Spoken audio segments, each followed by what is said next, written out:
Oi, Olá, tá dando certo aí? tudo bem? Tá dando tudo Bom, certo, eu acho. Tem muita luz na minha cara, peraí. é a primeira vez que eu faço esse negócio de livro aqui, ainda tô tentando me virar. Ah, a gente vai aprendendo, né? É, mas acho que vai dar tudo certo. Vai sim. Esperando a galera entrar aí. Aí quando dá a hora exata, a gente começa. Tranquilo. Você que é o Vinícius? Isso, sou Vinícius, Você que falou professor comigo. André. Vinícius, mas o pessoal da filosofia me conhece por Franco. Entendi. Aí eu acho que se você se referir a mim como Vinícius aí, todo mundo vai ficar se perguntando quem é. O Quem é pessoal me chama. Vinícius? É, Você tá me ouvindo bem? eu tô conseguindo te ouvir bem. Tá bom. Eu também tô audível? Tá sim. Tá, né? Tá. Tô tensa.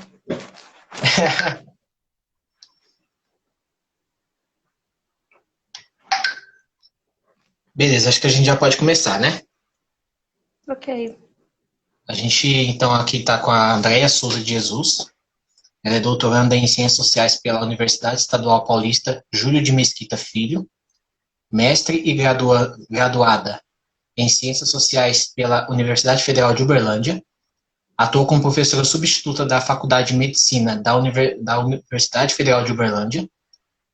Atuou como analista social do Programa de Prevenção à Criminalidade de Minas Gerais, como professora de Sociologia e Rede de Educação Básica na cidade de Uberlândia, do período de 2012 a 2016.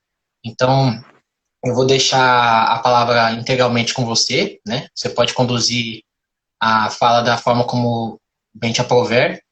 Aí a gente faz ali no período de mais ou menos uma hora. Aí no final a gente abre para perguntas. Tudo bem? Ok. Então, passa a palavra para você. Fica à vontade. Obrigada. Quero agradecer o convite do PET com relação a essa live, né? Fui petiana também no curso de Ciências Sociais. E eu sei o quanto o espaço é um espaço importante para a nossa formação dentro da universidade, né? Principalmente no que tange os diálogos aí do tripé de pesquisa, ensino e extensão, os diálogos que a gente tem com os professores e com o grupo de estudantes nesses espaços, que são espaços importantes para a nossa formação. Como você apresentou, né, meu nome é Andréia, e as minhas pesquisas, elas são voltadas para as questões da segurança pública desde a graduação. Então, na graduação, eu analisei o contrato de concessão administrativa entre o Estado de Minas Gerais e um grupo de 5 empresas que de certa forma, fazem a administração, na época, né, era um presídio, um complexo penitenciário de Ribeirão das Neves, então eu fiz análise desse contrato na graduação. No mestrado, eu fiz análise da questão do racismo institucional e o perfil do suspeito na cidade de Uberlândia. E no doutorado, a minha proposta é uma proposta de analisar o diálogo entre racismo estrutural, políticas públicas, a questão da necropolítica, e tudo isso observando uma política de prevenção à criminalidade do Estado, né? Então, essa política, ela parte de uma de uma de uma PPP, de uma parceria público-privada. Então, na verdade, quem faz a gestão da política de prevenção à criminalidade é uma OCIP, né? É uma organização da sociedade civil com interesse público. E essa OCIP, ela faz essa gestão. Existe uma parceria com a polícia militar e a rede, né, dos municípios que são contemplados por essa política pública. Mas eu tento falar um pouco disso mais no final da minha fala. Então, assim, sempre tentando analisar a questão de como que a segurança pública conversa com a sociedade, né, como um todo. Como que ela é parte e como que ela não é parte. Como ela consegue ser uma política pública de um ponto de vista não organizado e, ao mesmo tempo, organizado pelo Estado, né? Então, para a gente entrar no tema, já que a gente vai trabalhar a violência policial, né? Eu entendo que a violência policial ela é uma forma de política pública. Inclusive, uma política pública de Estado, talvez a mais eficiente que a gente tenha, né? A política pública pautada na violência policial ela é a mais eficiente, porque ela consegue atingir um objetivo, ela tem uma clareza de ação, ela consegue integrar os agentes que participam dessa política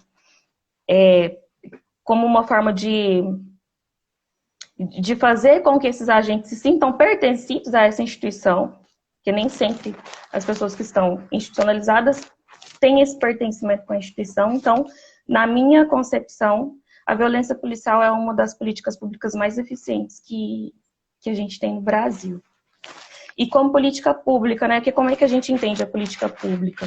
São ações e são escolhas políticas que partem de decisões políticas.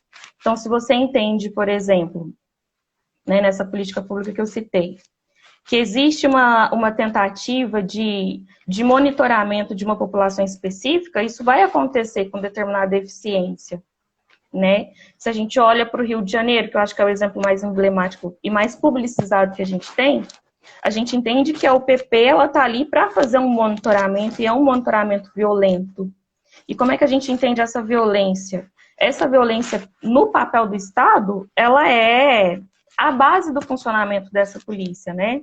Se a gente olha aí as perspectivas weberianas de papel do Estado, a gente entende que o uso da força física, ele é uma forma de instrumentalização dessa política pública. Então, não é tudo que a gente percebe, né, tudo que a gente vem assistindo hoje, não são novidades. A polícia já funcionava assim. Hoje nós temos uma outra característica que talvez seja a oportunidade de publicizar essas ações e, ao mesmo tempo, propor debates fora do âmbito político-institucional. Então, a sociedade fala disso. E, ao mesmo tempo, na minha concepção, isso também traz uma certa banalização, né? Porque a gente percebe que a questão racial ela fica banalizada, né? Como a gente vê casos de racismo todos os dias, a gente começa a naturalizar essa violência, a gente começa a entender que isso é assim mesmo e que não tem o que fazer. Então, tem essas nuances aí. Então, entendendo essa política pública como parte dessas escolhas políticas do Estado, a gente entende que dá, sim, para encaixar a violência policial como uma política pública. Ao mesmo tempo, em contrapartida, a gente também sabe que as políticas públicas, elas são resultados de organizações, de grupos organizados da sociedade civil, né? Se a gente pega aí a política do SUS, Sistema Único de Saúde, é uma política muito nova, né? Uma política de 32 anos, e a gente entende que a saúde, ela só se organizou por conta de manifestações populares, né? A população reivindica, dentro de um período democrático, por questões relativas à saúde, né? Então, isso vem sendo conversado, isso vem sendo transformado ao longo dos tempos. Por que eu trouxe essa questão da saúde? Para comparar com a questão da segurança pública. Se a gente pega o nascimento da questão da segurança pública, né, no Brasil, surge mais ou menos no século XIX, né, como uma instituição organizada para defender a nação dentro de um determinado ataque a inimigos externos, e, ao mesmo tempo, a questão de ser um modelo de política que defende uma nação, né? O que eu estou querendo dizer com isso?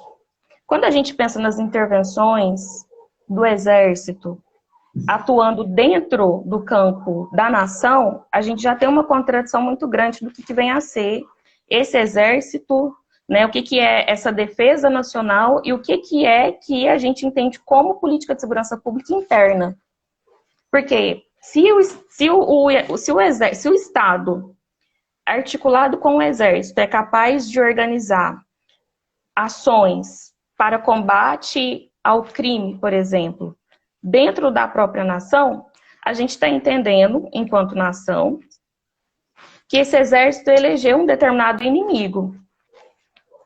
Então, dentro dessa eleição, a gente entende que parcela da população brasileira é vista como uma parcela que não é uma parcela que merece uma cidadania protetiva, né? A proteção social, no que tange, por exemplo, a importância da existência de políticas públicas, ela é um pouco deixada de lado, né? Então, no campo da segurança pública, a gente percebe que existe um inimigo do Estado, né? Apesar de estar muito banalizado, a gente precisa fazer essas conversas.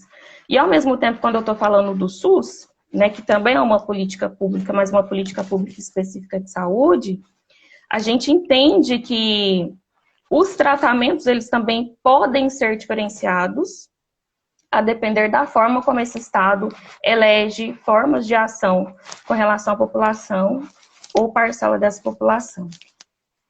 Então, a questão de eleger um inimigo externo, de utilizar de base territorial para manter uma determinada tentativa de controle social de determinado espaço, de determinada população, tudo isso diz respeito à forma como essa política pública ela tem uma objetividade em funcionar. Apesar disso não ser dito, apesar de, por exemplo, as leis serem leis democráticas e universais para todas as pessoas, a gente também consegue entender que por meio dessas políticas públicas o direito ele é seletivo, né? Então, a própria questão da seletividade penal, ela também traz essa noção.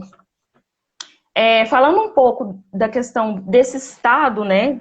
Por que essa política pública de violência policial é uma política pública do Estado e ela é eficiente?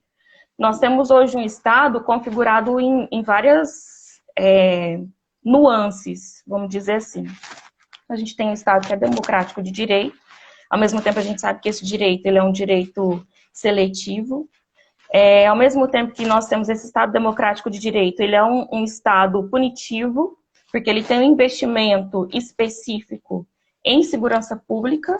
Né? Se a gente pega, por exemplo, da década de 70, de 80, a gente vai perceber que as políticas, tanto privadas como públicas, elas tiveram um investimento com relação ao financiamento, né, de aumento de cadeias, aumento de presídio, a lei de drogas. Se você pega, por exemplo, a lei de drogas de 2006, ela é uma lei que não deixa claro o que é traficante e o que é usuário. E aí, nesse sentido, o que a gente entende? Está à mercê do agente optar por fazer a leitura do que ele flagrou, por exemplo. Né? Então, temos dois casos emblemáticos no Brasil, que é o caso do Rafael Braga, que foi pego com 11 gramas de maconha, não sei, uma quantidade de cocaína, e aí temos o caso do Breno Borges, que é aquele filho da desembargadora. Né? Temos aí um jovem negro e um jovem branco. Então, nessa perspectiva, o que a gente entende? Essa seleção racial, ela também é uma opção desse agente do Estado que, de certa forma, opta por escolher quem vai ser criminalizado ou não.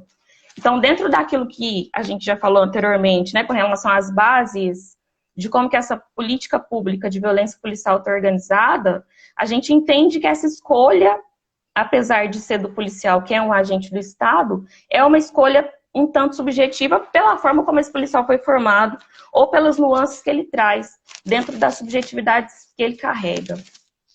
Então, além desse Estado, né, que a gente já colocou, que é um Estado, apesar de ser democrático de direito, é um Estado punitivo ao mesmo tempo, né, é um Estado neoliberal. Então, se a gente percebe, por exemplo, as políticas públicas de Minas Gerais, as políticas públicas de segurança de Minas Gerais, todas elas estão numa lógica de ajuste fiscal, né? Esse é um argumento utilizado pelo governo de Minas Gerais, principalmente depois do choque de gestão proposto pelo Aécio Neves, né, que inclusive está sumido,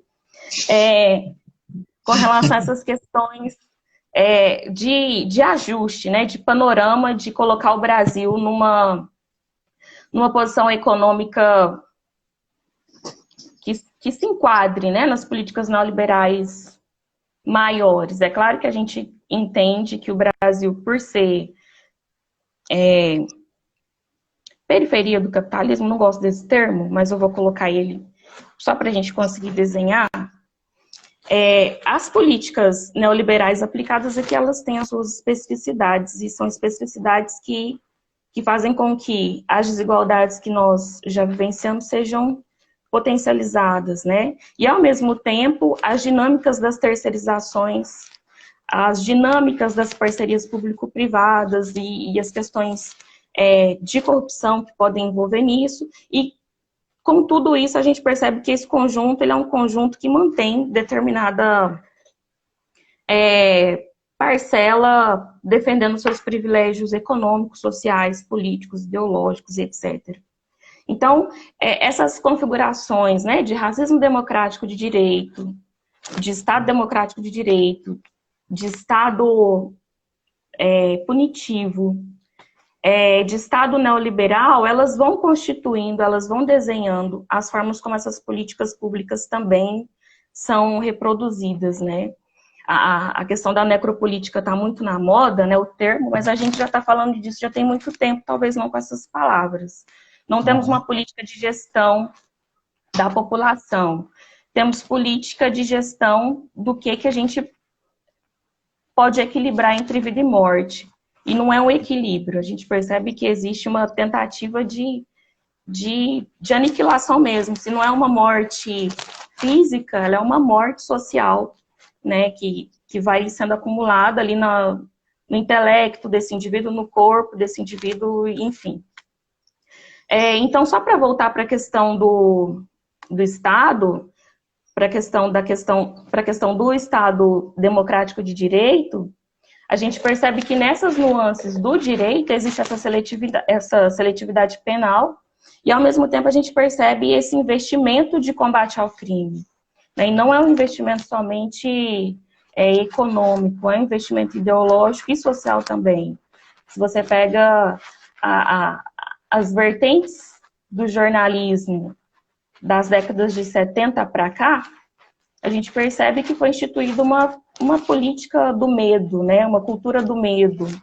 Então, aumentam as notícias com relação à sociedade perigosa, né? Quais são os ambientes perigosos, quais são as pessoas que são potencializadas a serem criminosas. Então, você começa a perceber uma nuance de criação do que é um indivíduo, do que é um cidadão de bem, do que é um bandido, não com esses termos. Mas quando a gente pega ali, por exemplo, né, década de 90, o programa do Marcelo Rezende, Linha Direta. No Linha Direta a gente percebia, ele começava a falar com aquela voz dele, né, assustadora, para dizer sobre território, para dizer sobre pessoas e para dizer sobre espaços de risco ou não. Então, ali você já consegue perceber o desenvolvimento de um imaginário social com relação ao que é essa política do medo, o que são os espaços estigmatizados e etc. Da mesma forma que a gente tem hoje o chumbo grosso da vida, né? Você tem notícia de violência manhã, tarde e noite.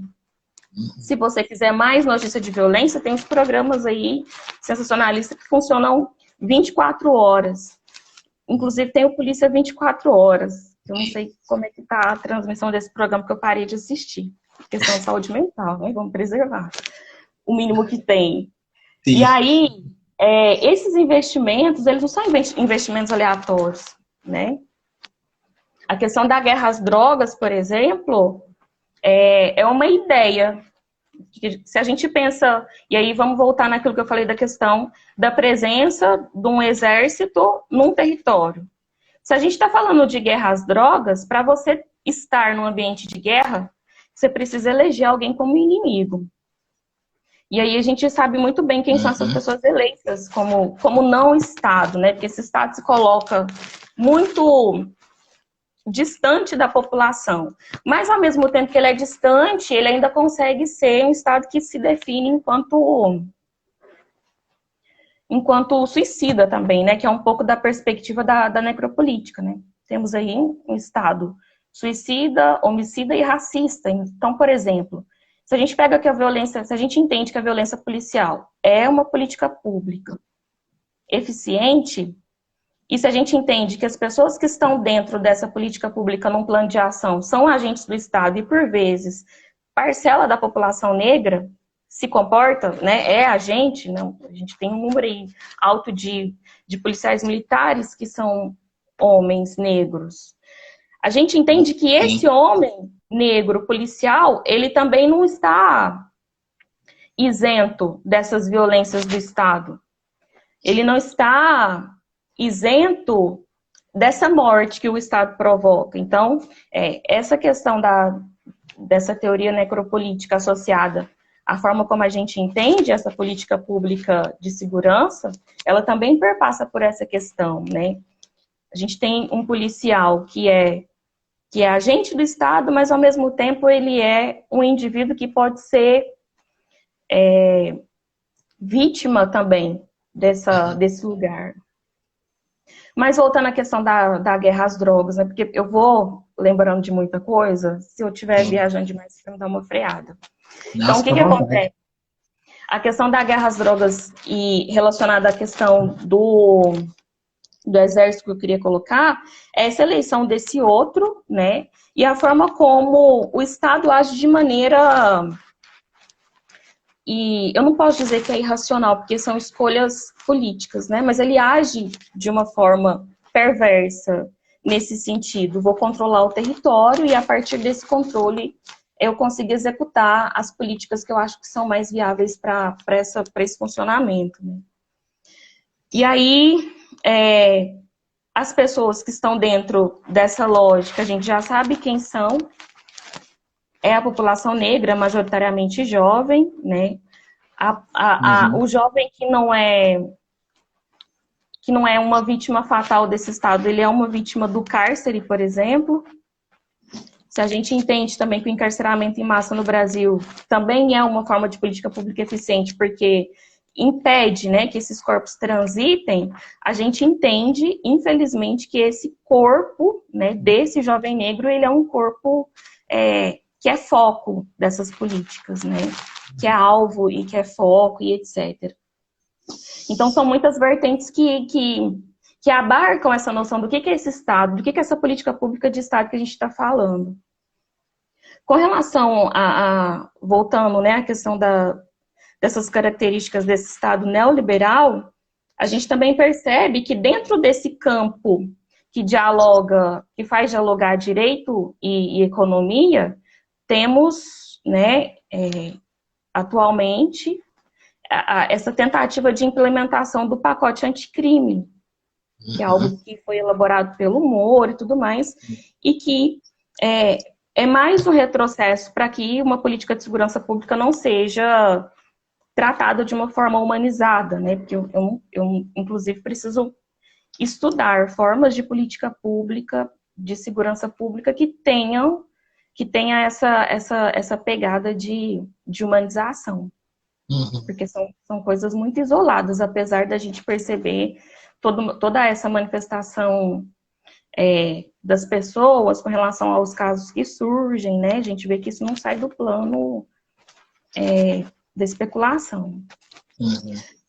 E aí, pegando essa questão do pacote anticrime, né? A prevenção, ela aparece como uma promessa de mudança.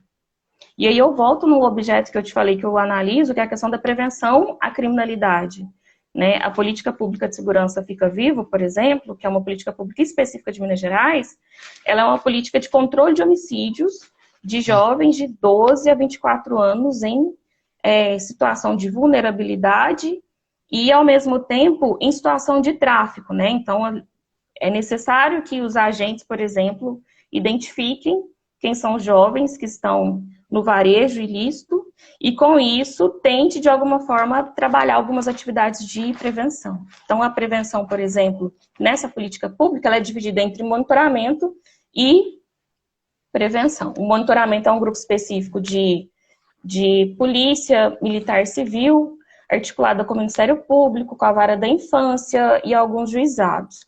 Já a parte da prevenção, ela está mais voltada à questão da arte, né? Então, nós tínhamos, quando era analista da política pública, né? Atividades voltadas para a questão do esporte, da arte, da música, do grafite e tudo mais. A questão é que, ao mesmo tempo que esses jovens tinham essa liberdade de atuarem nessas oficinas de uma forma mais livre, eles sofriam um processo de monitoramento, inclusive feito pela polícia, né? Nessas regiões específicas onde estão esses jovens. Então, ao mesmo tempo que existe a prevenção, existe esse monitoramento ostensivo. Se a gente entende que a polícia está dentro dessa perspectiva de guerra às drogas, inclusive enquanto um instrumento que justifica determinadas ações, inclusive ações discricionárias, ações violentas, não sei se seria possível um modelo de política pública de policiamento cidadão. Por que eu estou dizendo isso? Essa parte do monitoramento e da prevenção que é realizada pela polícia dentro dessa política pública, ela parte de uma perspectiva de uma polícia cidadã. Então, aquela polícia que conversa, né? O menino tá ali fumando uma maconha na esquina, ele vai lá e fala, olha, por que você está fumando essa maconha? Não fuma maconha, vai para sua casa. Então, assim, essa lógica do proibicionismo, infelizmente, não vai colar.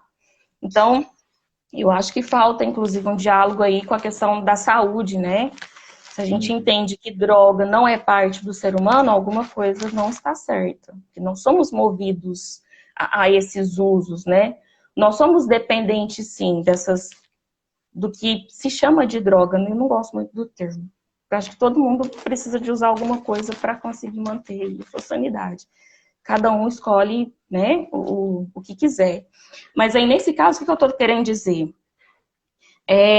Essa ideia da guerra às drogas, ela foi muito bem vendida e as pessoas compraram isso. Enquanto sociedade civil, a gente entende que a guerra às drogas não é um problema. Inclusive, várias pessoas defendem que não pode usar droga mesmo, e aí você tem a figura, né? São criados estigmas, né? Da juventude. E da juventude, por exemplo, que é usuária, é uma juventude que você percebe que é estigmatizada de uma forma muito negativa. Nas escolas, por exemplo, públicas, que a gente percebe que existe uma socialização do uso, né? É um período ali de descoberta. Se você entende que a direção da escola entende que o usuário de maconha é um adolescente drogado e vai utilizar disso como um fato para reprimir esse aluno em sala de aula, a questão desse uso associada ao autoritarismo dessa escola, por exemplo, vai fazer com que essa questão de saúde se torne uma questão de limite, inclusive para esse estudante na socialização dele nesse ambiente escolar, né? Ele passa a ser um aluno estigmatizado. Estou dizendo isso por conta de exemplos que eu já percebi, né? De alunos que são abordados dentro da sala de aula, né? De direções que permitem a entrada de policiais para fazer a abordagem violenta dentro da sala de aula. Porque o menino tá com característica de quem fumou maconha. E não é a característica real da maconha, que é a leseira, né? Outra característica que não tem nada a ver com a questão do uso de maconha. Mas, assim, esse estigma permite algumas coisas nesse sentido. Uhum.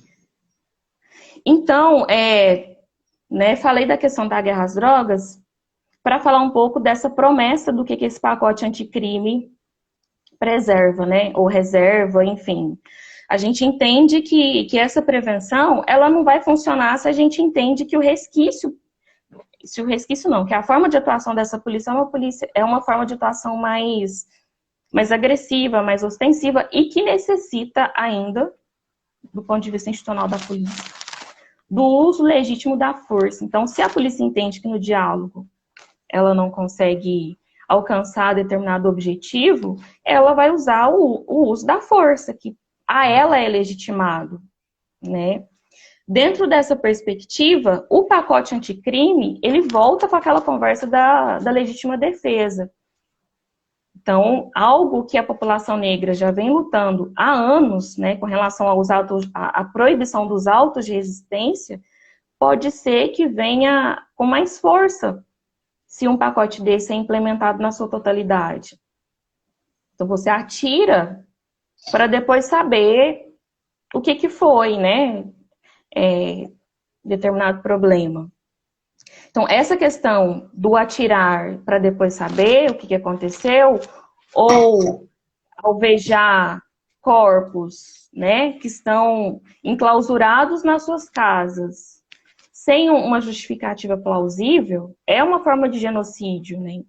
Então, esse genocídio, ele também é uma característica dessa violência policial, que é uma política pública. Então, infelizmente, entender a política pública desse ponto de vista, pautada, né, na violência racial, é muito doloroso, porque política pública não é para ser isso.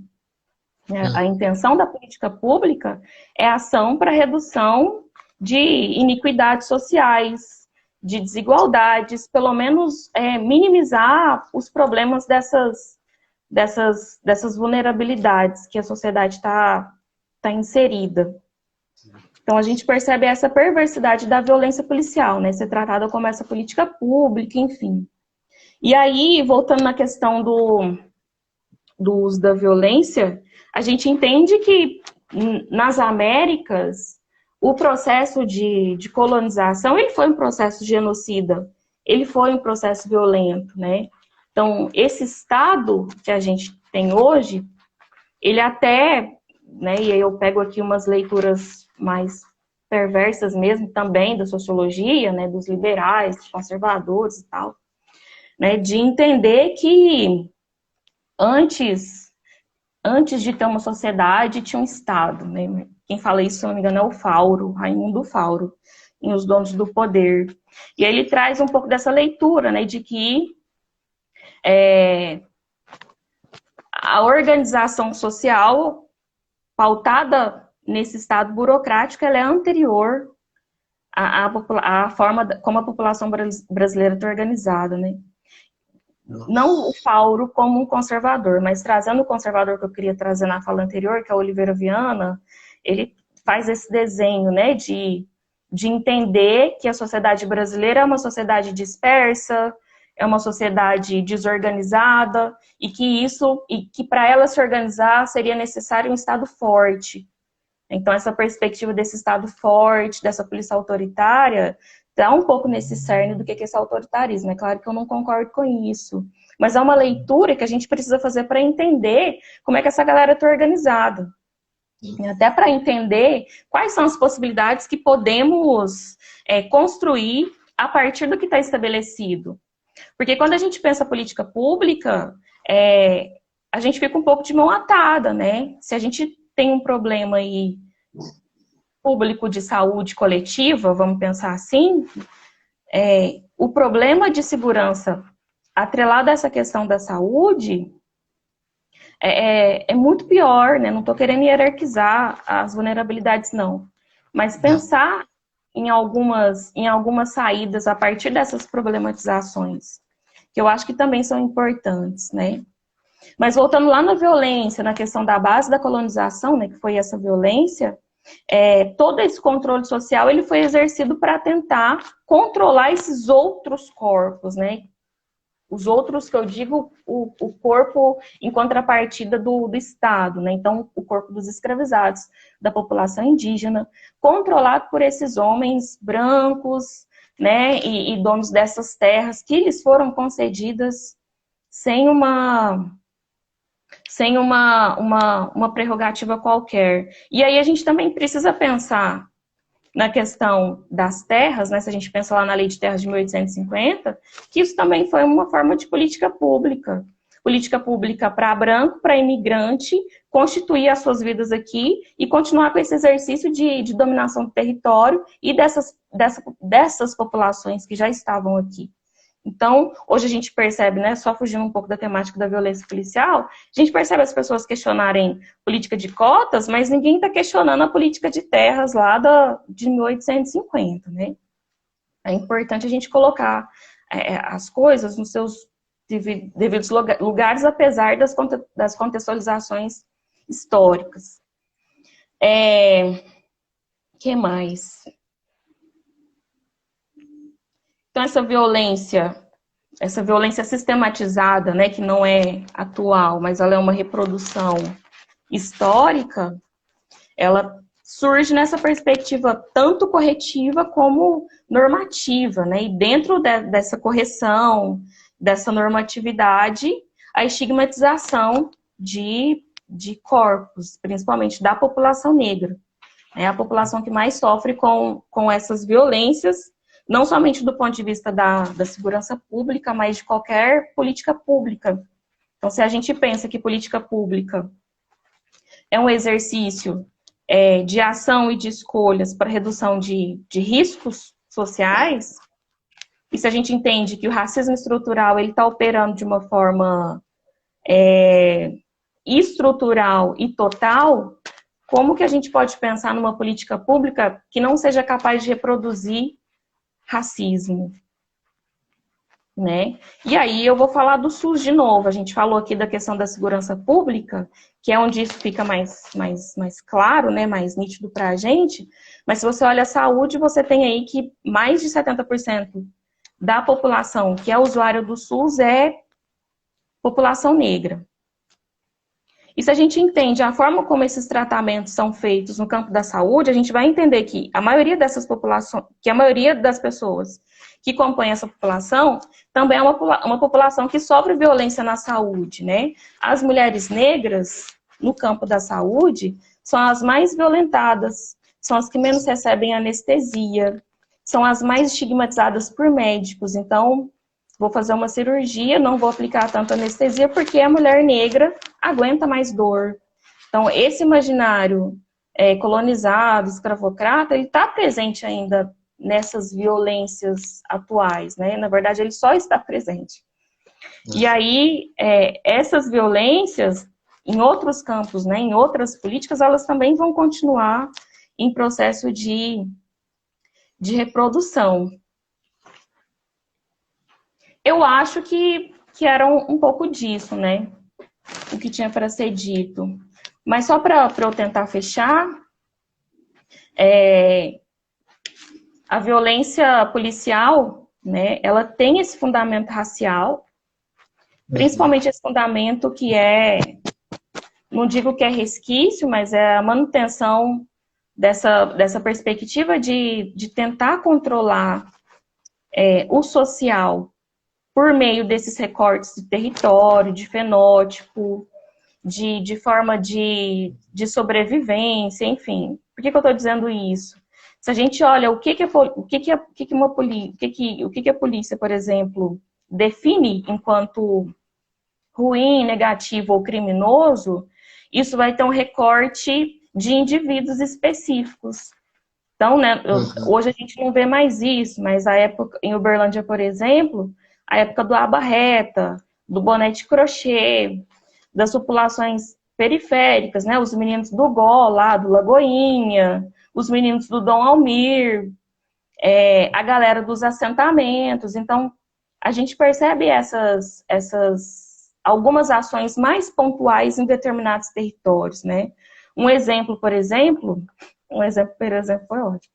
Mas quando eu atuei como professora de educação básica na periferia, né, em todos os espaços foram periferias, mas não são todas as periferias de Uberlândia que sofrem esse processo de criminalização, por exemplo. No Dom Almir, né, tinha aquela boate que chamava Via Show, não sei se você é daqui. Não. E aí a Via Show é uma boate dentro do Dom Almir, e o Dom Almir é um bairro extremamente estigmatizado. Eu já ouvi falar que o Dom Almir é um pouco perigoso.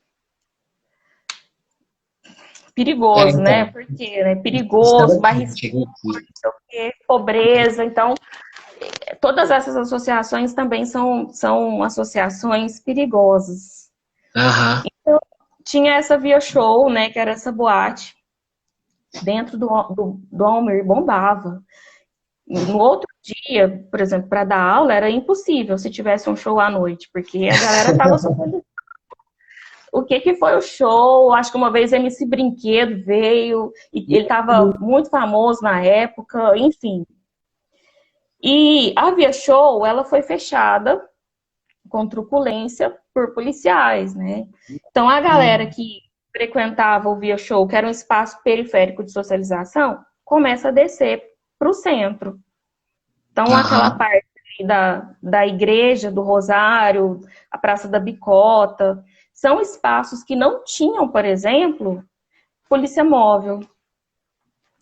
A partir do momento que o espaço do Via Show fecha, começa a se articular, né? Talvez isso com uma outra política da polícia, que eu não sei, mas começa a articular o monitoramento dessa juventude que desce do Dom Amir para o centro. Ah, Então, a presença da polícia no centro, antes da pandemia, né? E, aham. e depois desses fechamentos, desses espaços que a população entende como mais perigoso, como a gente estava falando aqui, ela aumentou significativamente. Então, esses comportamentos, né, institucionais, eles dizem dessas escolhas políticas. Acho que você travou. Tá conseguindo me ver? Agora eu tô. Tá normal? Franco, era isso. Tá travando. Tá gravando ainda? E o meu áudio tá bom? O áudio tá mais ou menos. Tá voltando. Eu acho que deve ser a minha internet, que a minha internet aqui é um pouquinho ruim, sabe? Mas eu tô te ouvindo melhor agora.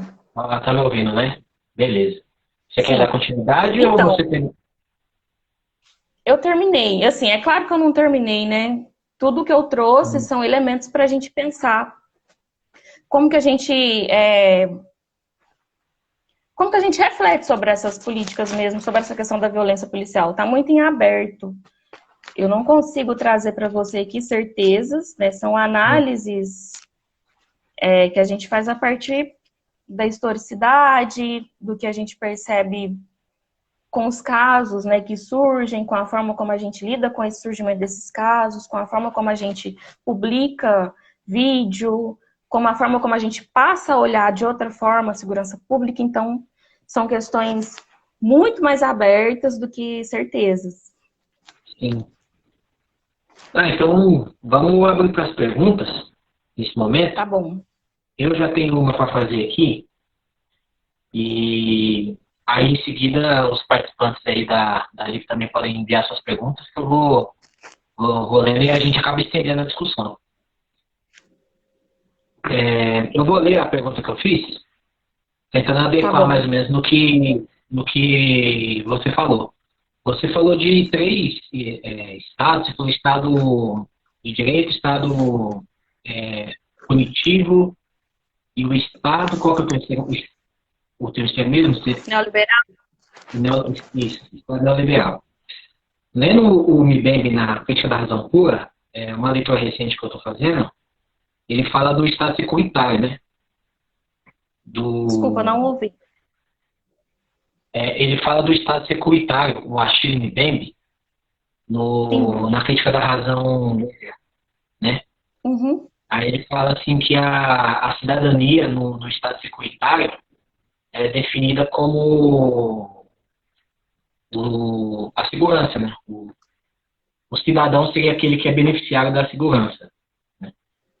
Aí, falando do estado securitário e da militarização, ele diz assim, que não só a diferença entre a guerra e a paz tende a se dissipar, mas a guerra se tornou um gigantesco processo de trabalho e a ordem militar tende a impor o seu modelo à ordem pública do estado de paz. Né? Parece que nesse estado securitário, essa distinção entre guerra e paz, que era muito clara, antigamente pelo menos nas guerras imperiais, dentro do estado securitário já não é tão clara assim, porque o estado de paz é meio que permeado pela guerra também, pela militarização, né? Aí, considerando que o nosso modelo de policiamento recente, no Brasil principalmente, é um herdeiro da ditadura militar, né? A gente tem até a polícia militar como um herdeiro disso. Como que você enxergaria a forma que esse modelo, o militar, afetou a relação da polícia com a população negra do nosso país? Aí, se você quiser um pouco falar sobre essa questão do Estado securitário também, do MIBEMB, aí você pode ficar à vontade para estender sua fala. Certo. Eu acho que dá para a gente estabelecer uma comunicação entre o que o Bembe está falando de Estado securitário e Estado democrático de direito para a gente aqui, né? Porque quando a gente observa a questão da seletividade penal, a gente entende que existem indivíduos que são criminalizados de um ponto de vista até sem provas, né? A gente pega aí, hoje em Uberlândia, por exemplo, né, presídio Jaci de Assis, nós temos a maioria dos presos como presos provisórios. Então, não tiveram julgamento. O que lota o presídio hoje? Preso provisório. São pessoas que não passam por um processo de julgamento, né, mas que precisam aguardar em regime fechado, né? Precisam ficar trancados. Então, existem várias questões aí nesse sentido. Com relação à questão da ditadura militar, a polícia não só é resquício, como ela ainda atua como se ela tivesse numa ditadura, né? Talvez a gente tenha trocado as questões as nuances, né, as características da ditadura por uma questão de guerra, né, de guerra às drogas, por exemplo. Porque são ações sistematizadas, né, com recorte territorial, com público específico e ações específicas contra, principalmente, a população negra.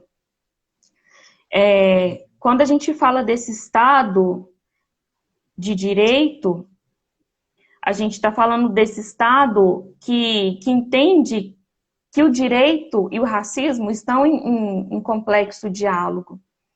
Quando a gente lê o Racismo Estrutural, né, que o Silvio Almeida produziu em 2018, a gente percebe isso. Tem um trecho lá que ele fala da questão do direito enquanto norma e do direito enquanto relação social. Se a gente parte de uma perspectiva do direito e da sociedade, que são pautadas na violência e nesse processo de colonização, isso ainda está sendo reproduzido nas nossas formas de se fazer direito, de entender o direito, né? O direito como norma é o que está colocado em lei. O direito enquanto relação social são as formas como esses agentes vão reproduzir esse direito em contato com o restante da população. Inclusive que eles não se colocam enquanto população, né? No teatro ali do julgamento você percebe isso. A intenção do distanciamento. O eu não é você, o eu não é o outro, né? Eu estou fazendo esse julgamento pautado aqui nessa Constituição, mas a leitura é do juiz. E esse juiz ele não é isento das subjetividades dessas violências coloniais. Então, essa polícia também carrega essas marcas, essas práticas, né? Temos casos emblemáticos de tortura na madrugada. Se a gente viu, né, aquele último caso, né, 2 últimos casos, o da mulher, que eu esqueci o nome dela agora, que foi pisoteada no pescoço, e a gente nem viu as manifestações antirracistas, mas enfim. Tivemos esse caso e aquele caso público do motoqueiro, que eu acho que é de ontem ou de anteontem, não sei, que foi agredido em via pública, né, as 2 pessoas em via pública. Então eu vi muitas coisas assim, se eles fazem isso com a gente durante o dia, o que não fazem na calada da noite? Eu tenho um exemplo muito interessante da calada da noite, que a prática de jogar gasolina no pênis dos homens para que eles confessem, por exemplo, de onde é essa droga, né? Então, essas práticas de tortura, elas ainda são presentes. Tanto as práticas de tortura, como as práticas de morte. Sim. né? E então eu acho que esse resquício da ditadura, ele não é um resquício, ele é o que se mantém, A né? continuidade, né? Sim, não sei se a gente pode tratar como resquício, né? Sim. Você falou dessas torturas e eu lembrei, me desculpa até tomar um pouco do tempo da sua fala, mas é que eu vim de outra cidade, né? E lá tinha muitas essas práticas de tortura aos meninos, sabe? Inclusive colegas meu de praça, assim, os policiais levavam ele, o pessoal que era vítima da desconfiança, né? Porque eles chamavam de canavial, que é os arredores da cidade, né? Os policiais pegavam esse pessoal da praça, levavam até os canaviais e eles só voltavam no outro dia, né? Aí só, assim, eles mesmos para falar o que acontecia nessa madrugada aí. Era altas torturas que rolava. Você consegue perceber que essa é uma prática que também é recorrente aqui, né? Eu acho que, assim, existe uma primazia no campo da educação, do meu ponto de vista, que é, que é a preciosidade que é você ter contato com a educação básica pública, periférica do noturno, né? Uhum. E aí você percebe uma complexidade de coisas. E você falando disso, eu me lembrei de um caso também que aconteceu, que um aluno negro, estava empinando Uhum. moto à noite, ele foi abordado e acordou num lugar rural, né? Então, no outro dia, ele chega na escola todo machucado, queixo aberto, assim, cheio de coisa. E ele falou, e ele fala, né? Eu falo, o que você tava arrumando, meu filho? Que você tá desse jeito aí? O que aconteceu? Ah, a professora tava empinando moto e os polícias me pegou, me levou pro Pau Furado. Pau Furado é uma região rural, inclusive com cachoeira e tal. E ele acordou lá, todo machucado, desmaiado, e são as notícias, né, que a gente ouve, né? São os fatos que a gente presencia e que por vezes morrem com a gente, às vezes por um medo ou por um risco, ou por Uhum. uma tentativa de não expor quem diz dessas coisas. Mas são Uhum. práticas que tentam, de alguma forma, mostrar que não acabou, né? Sim. André, eu vou encerrar aqui a live rapidinho, porque ela vai fechar automaticamente aqui em 1 hora, né? Aí a gente Tá, retoma ela em seguida. ok. Aí eu vou pedir para as pessoas que estão acompanhando a gente refazer as suas perguntas, porque aí a gente tem mais 1 hora para poder é, discutir todas elas, tudo bem? Então vocês podem dar um Ctrl+C, Ctrl+V aí, que em uns 5 minutos a gente está voltando. Fiquem a postos. André, Oi. eu tenho alguns amigos muito competentes aqui no PET e eles deram um print de algumas perguntas. Vocês vão devagar, viu, gente? Eu ainda estou estudando. Ah, tá. Aí, assim, eu tenho alguns prints de algumas perguntas aqui, aí eu vou Hum, começar. Boa noite, Andréia.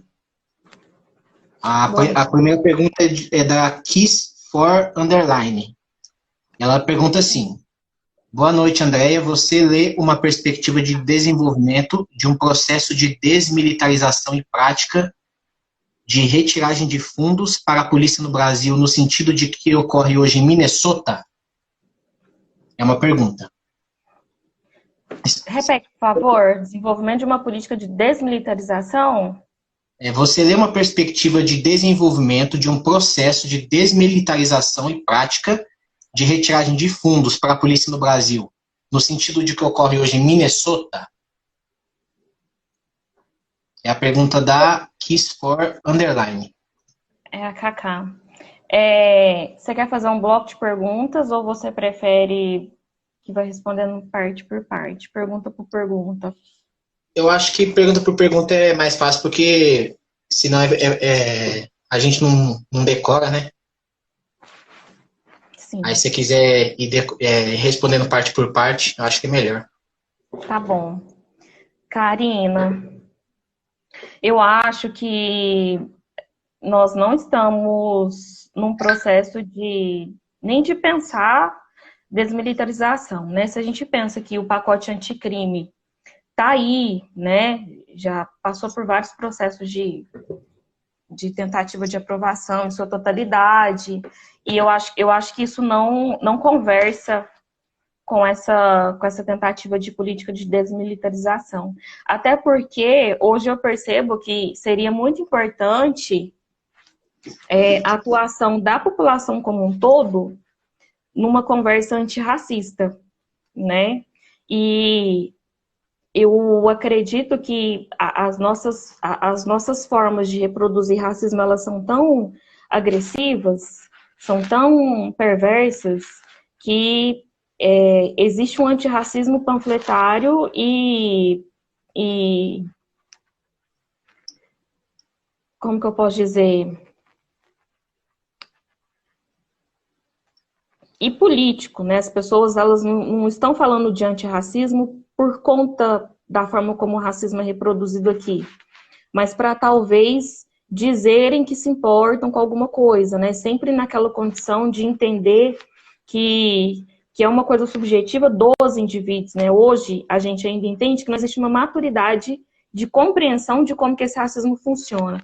A gente, que é a população negra, que está dentro de uma universidade, né, que tivemos contato aí com algumas coisas, né, alguns acessos, a gente entende minimamente como isso está funcionando. Agora, se a gente olha para a população como um todo, e como nós estamos organizados dentro disso, num campo coletivo, nós entendemos os limites desse debate, por exemplo, com a própria instituição polícia. Né? É algo que não é conversado, né? A gente entende que o Estado, ele é um Estado hoje cada vez menos acessível ao diálogo, inclusive ao diálogo com parcela com a própria sociedade, enfim. Eu não acredito que exista que esteja existindo um movimento de desenvolvimento, não, para uma certa desmilitarização. Entendo essas manifestações pontuais, né? Claro que a gente não pode comparar as manifestações dos Estados Unidos com as manifestações do Brasil, né? Porque a gente está muito mais no campo do discurso, dentro de uma esquerda que se entende progressista, né? E que não faz a crítica de como, por exemplo, vai atuar nas eleições com relação aos seus partidos e pautas de segurança pública e políticas raciais, enfim. Eu quero até trazer um exemplo da Lélia Gonzalez, né, que ela tem um manifesto de 83, que ela faz uma crítica ao PT, por exemplo. O PT não queria falar de racismo estrutural em 83. Então, o fato dela entender as condições da mulher trabalhadora naquele momento, de entender como que essa estrutura dialoga com gênero e com raça, né? Ela já estava falando disso nos anos 70, nos anos 80. Então, hoje, o que eu percebo é que essas conversas, né, elas não tiveram um desenvolvimento. Então, apesar da gente estar falando disso, eu não acho que... Eu sou pessimista nesse sentido. Não acho que a gente esteja caminhando por um campo de mudança, não. Inclusive, eu acho que a gente está caminhando por um campo de retrocesso, né? Talvez nós tenhamos conseguido alcançar algumas coisas no campo do discurso, no avanço teórico, mas nas práticas políticas, não. Até porque a polícia, ela trabalha numa perspectiva de criminologia positivista. Então, não acho viável. Não é viável a palavra. Mas eu não consigo entender dessa forma. Eu acho que não existe um desenvolvimento por uma tentativa de política de desmilitarização. Beleza. O Bruno Sanke, grande amigo meu, faz a seguinte pergunta. Considerando a violência policial, você acredita que haveria uma forma de educar a polícia contra o racismo? Uma espécie de, né, uma tentativa de mudança do sistema policial para que o racismo não seja mais um critério de seleção? Olha, eu tenho amigos da polícia, né? E amigos que eu prezo muito pelas amizades, assim. São pessoas que a gente, inclusive, tem a oportunidade de conversar sobre tudo isso que está acontecendo, a gente troca figurinha, né? Enfim.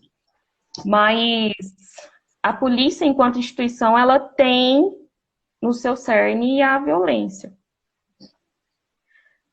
Temos aí casos isolados de policiais que não conseguem, que conseguem refletir a instituição desse ponto de vista mais ostensivo, mais violento e tudo mais.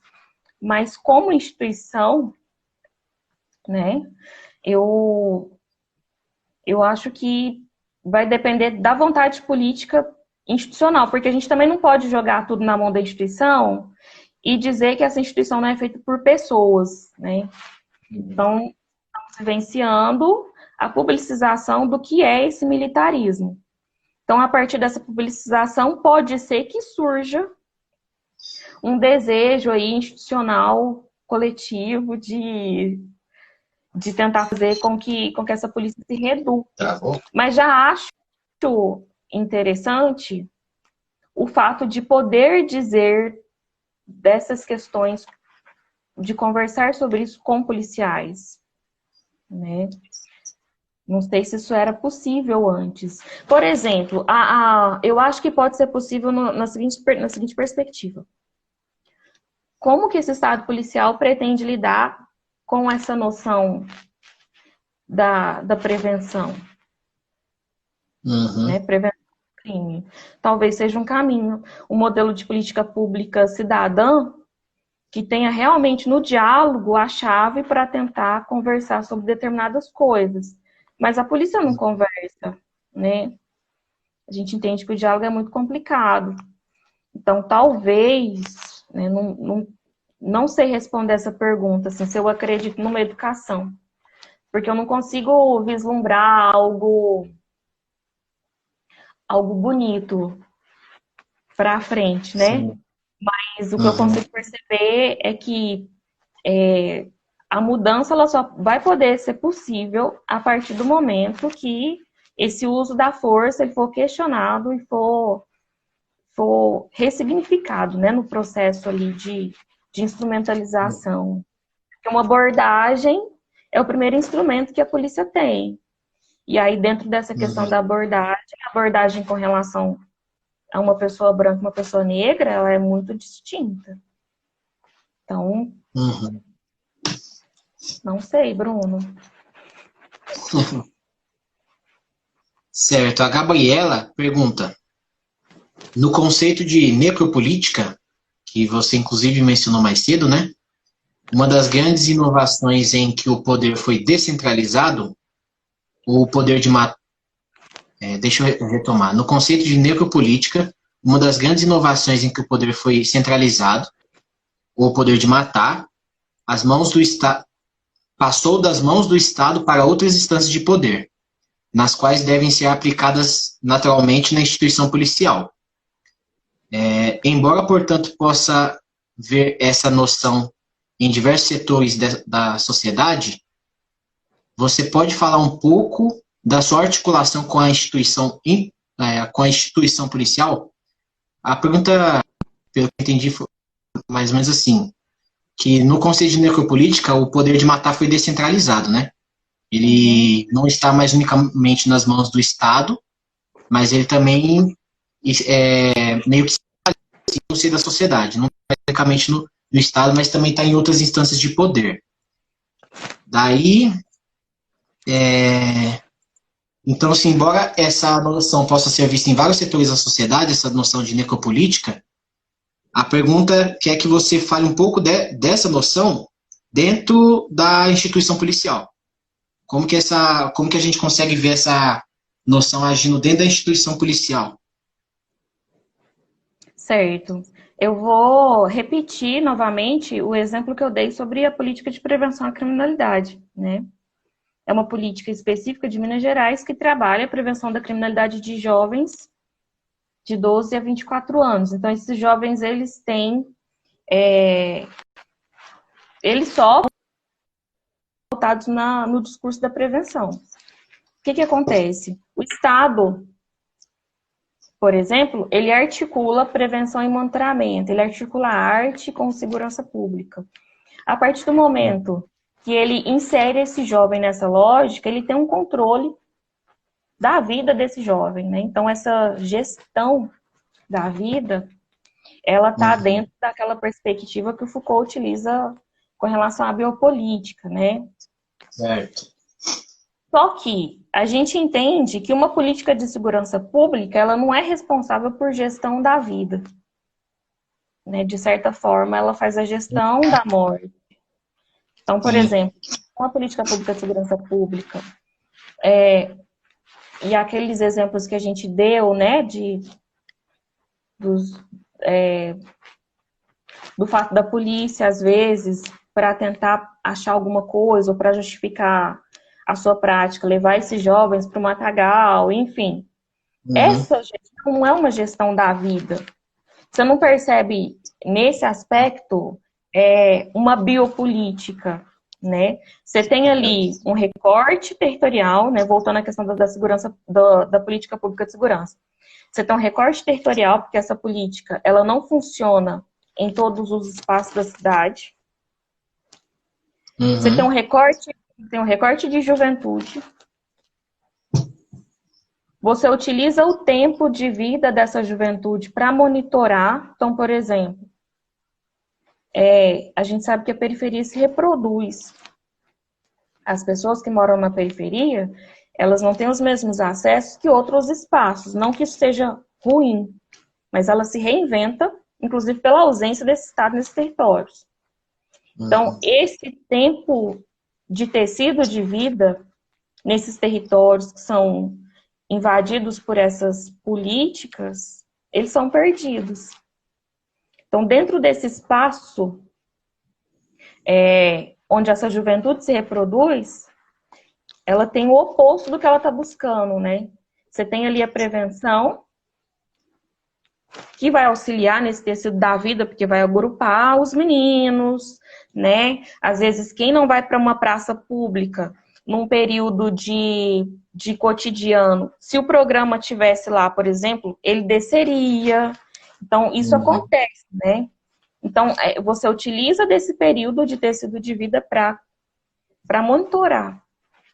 E esse monitoramento, ele é um monitoramento, inclusive, que, por vezes, tem um objetivo prisional e por conta dessa justificativa de guerra às drogas. Então, a necropolítica, nesse sentido, ela faz a gestão da morte social desses jovens. Não só da morte social, como da morte física também, porque há situações em que pode acontecer né, porque além dessa questão policial que a gente está colocando, existem os comandos, né? E aí um comando em conflito com outro comando para gerar, por exemplo, situações de morte onde a polícia não precisa comparecer, também são possíveis de serem realizados a partir de uma gestão da política, da organização dessas facções e desses comandos, enfim. Não sei se eu respondi a pergunta da Gabriela, mas é mais ou menos nesse sentido de fomentação de estratégias e, em Uberlândia, principalmente estratégias institucionais, né? Postos específicos, polícia específica, né? A mesma política que circula né, convencionalmente nas ruas, não é a mesma polícia dessa política de prevenção. Você não tem um modelo específico de política, você tem, inclusive, as polícias especiais, né? Elas são especiais para questões que a polícia entende como especiais também. Certo. O Osiel Rocha faz a pergunta: como a professora percebe a relação entre o discurso armamentista e o ódio contra as minorias nos dias atuais?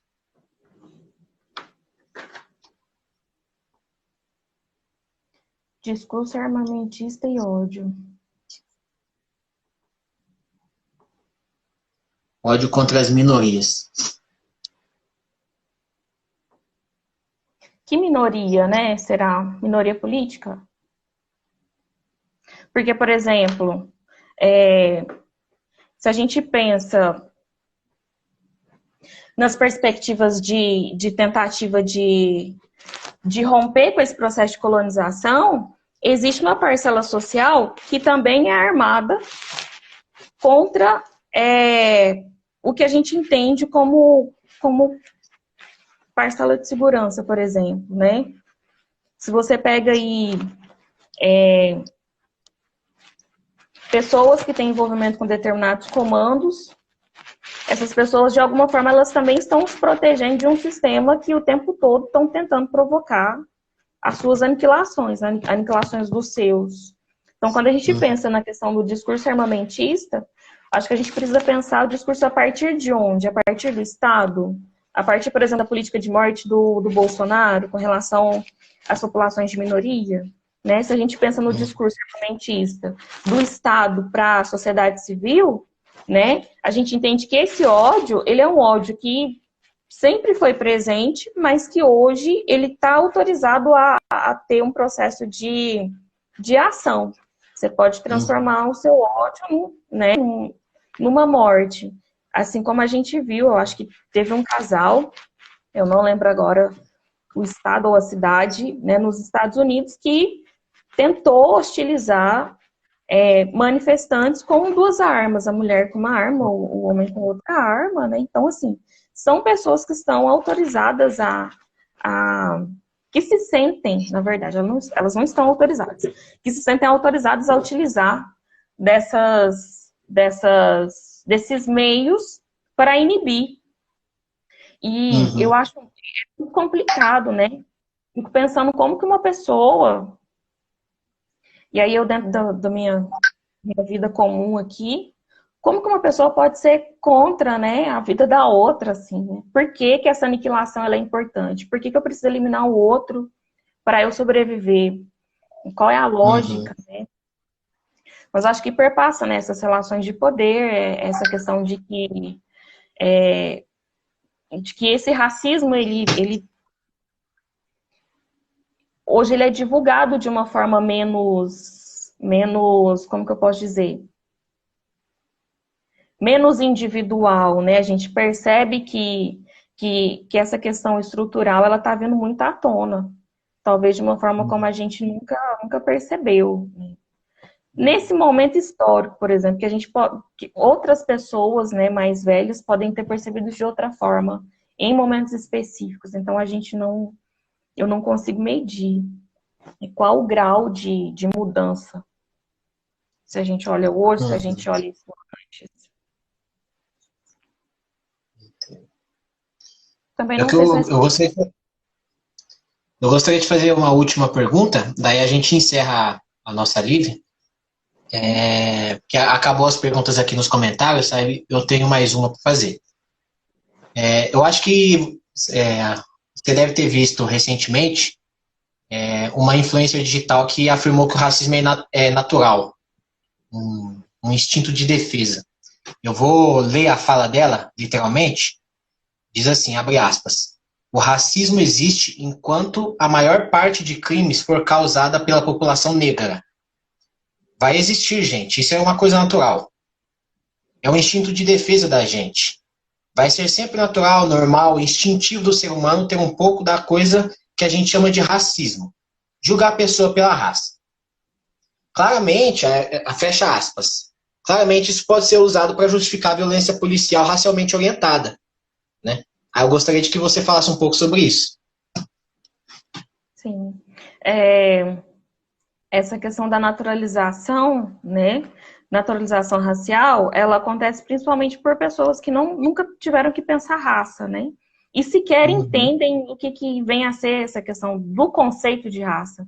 E aí é uma questão muito básica para a pessoa se posicionar com tanta certeza, né? Eu fico chocada como as pessoas estão certas de tudo, assim. É aquilo que estão dizendo.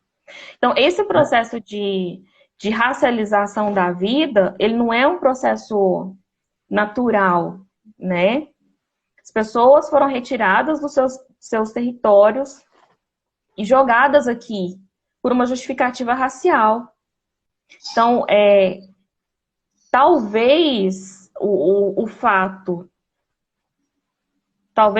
dessa pessoa, por exemplo, ser uma pessoa branca, isentasse ela de olhar esse processo histórico com o mínimo de crítica.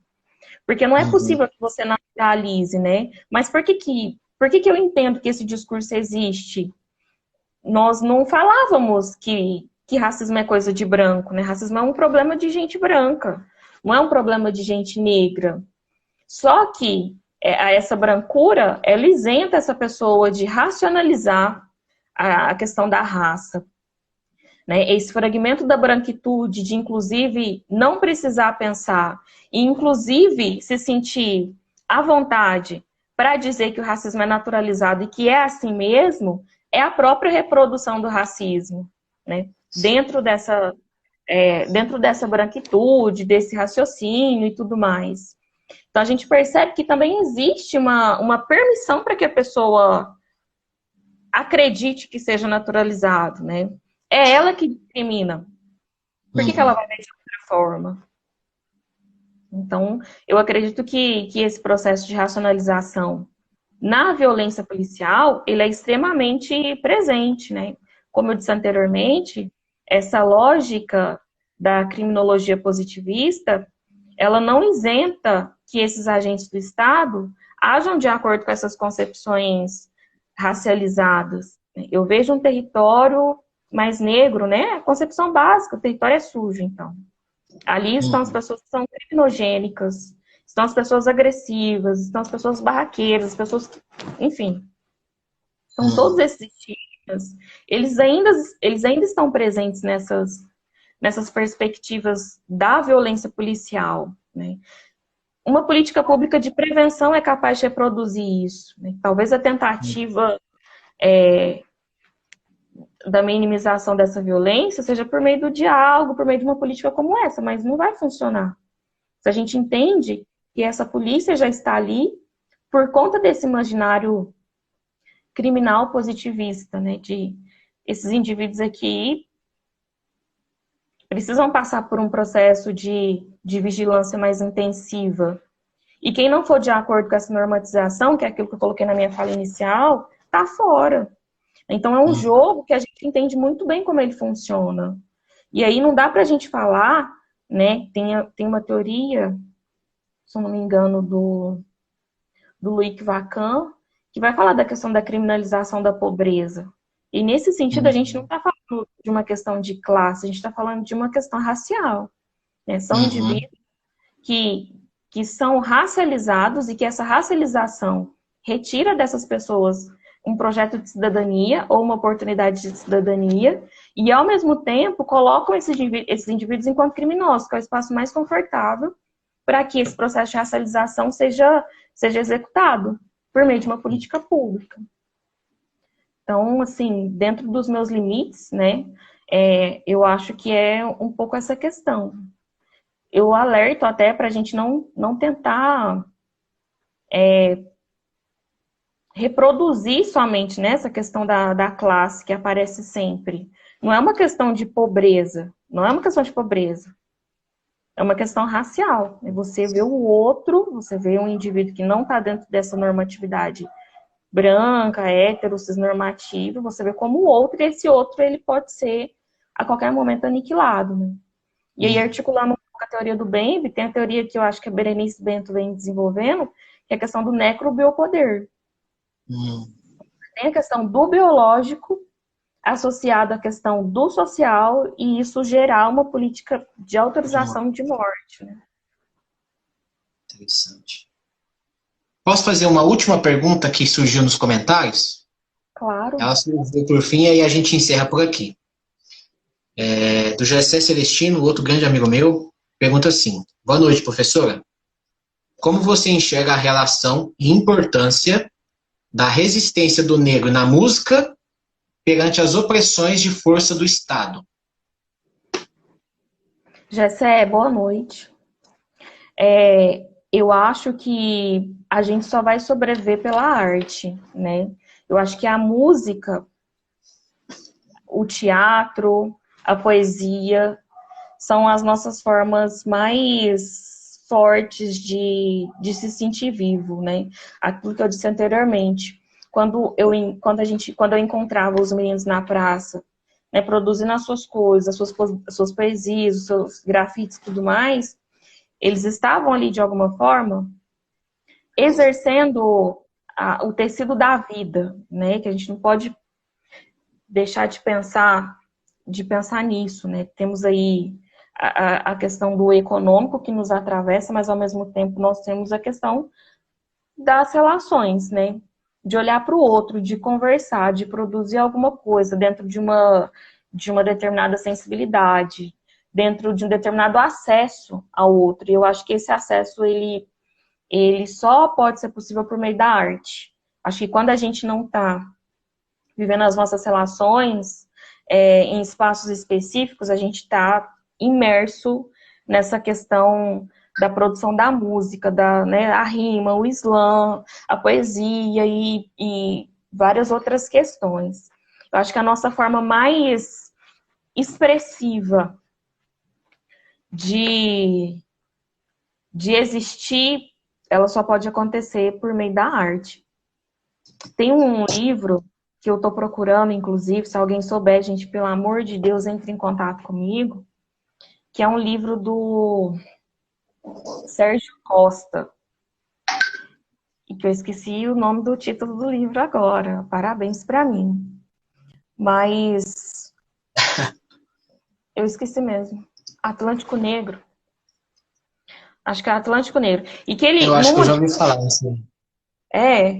Dois Atlânticos. Lembrei.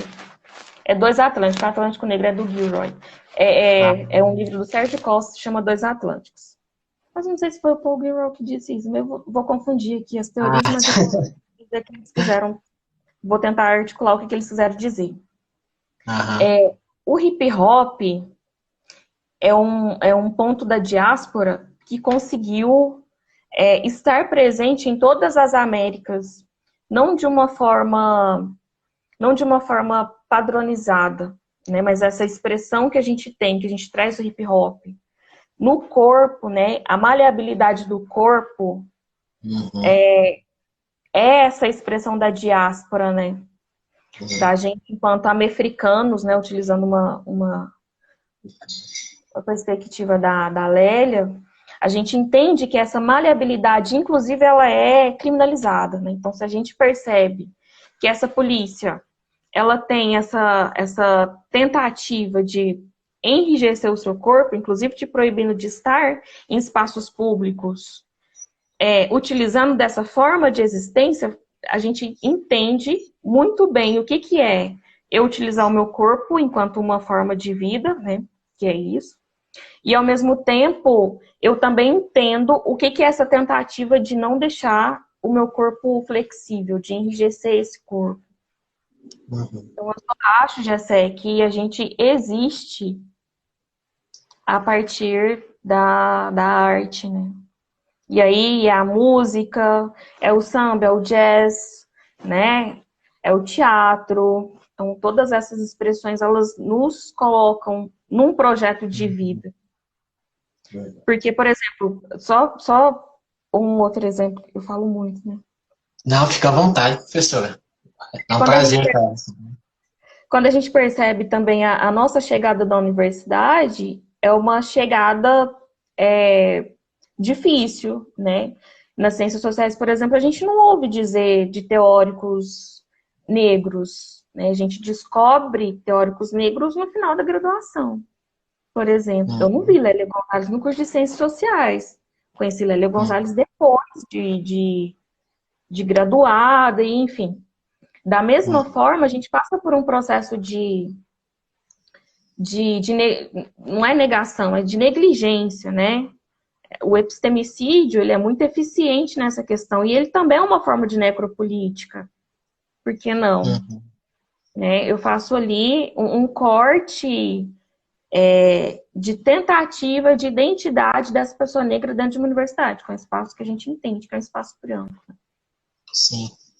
Então, são várias coisas que nos cercam e que, de certa forma, Eu acho que a arte é o nosso espaço de liberdade e salvação. Salvação não, porque salvação é um termo muito esquisito. Mas eu acho que a arte é esse espaço dessa liberdade, de você ser ou de você não ser, ou de você não querer ser nada, sabe? Sim. Excelente. Então, professor, a gente encerra aqui a live. A gente agradece muito, eu agradeço muito a você em nome do Paideia. A gente fica extremamente grato e honrado pela sua participação num tema tão caro, né? Eu estava até falando, eu estava até brincando com os amigos meus que se a gente fosse fazer esse tema semana que vem, ou na outra semana, a gente ia ter a mesma atualidade, entendeu? Porque provavelmente na ocasião seguinte a gente ia ter mais negros mortos pela polícia. Então a gente fica muito feliz por ter uma pessoa que estuda esse assunto, né? E que traz a representatividade na pele para estar falando sobre esse assunto aqui com a gente. E a gente fica mais uma vez reiterando, muito honrado, muito feliz pela sua participação. A gente espera aí outras ocasiões, né? De interação. E aí, vocês que estão nos acompanhando, semana que vem a gente vai dar prosseguimento à nossa série sobre a jornada contra o racismo, né? A convidada vai ser uma outra professora muito competente também. Eu vou deixar aí a surpresa para vocês. E fica aí o convite, tudo bem? Muito obrigado. Eu que agradeço a participação e o convite de vocês, né, por estar lidando com esse tema nesse momento muito específico. Vocês em aula remota agora, né, a partir do segundo semestre. Então, Nem me assim, fala. tendo que lidar com essa realidade que também é uma realidade que mostra esses cortes, né? Enfim, força para nós e é isso. Muito obrigada pelo convite. E desculpa aí qualquer atropelo, qualquer erro. Não, que isso. Foi excelente a live. Muito obrigado mesmo. Eu que Até a agradeço. próxima.